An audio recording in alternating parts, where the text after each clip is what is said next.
రామా కనవేమిరా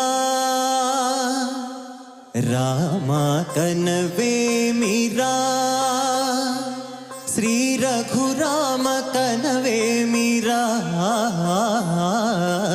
రామ కనవేమిరా రమణీలలామ నవలావణ్య సీమ ధారాపుత్రి సుమగాత్రి ధారాపుత్రి సుమగాత్రి నడయాడి రాగ రామ కనవేమిరా సీతా స్వయంవరం ప్రకటించిన పిమ్మట జనకుని కొలువులో ప్రవేశించే జానకిని సభాసదులందరూ పదే పదే చూడగా శ్రీరామచంద్రమూర్తి కన్నెత్తి చూడడేమని అనుకుంటారు.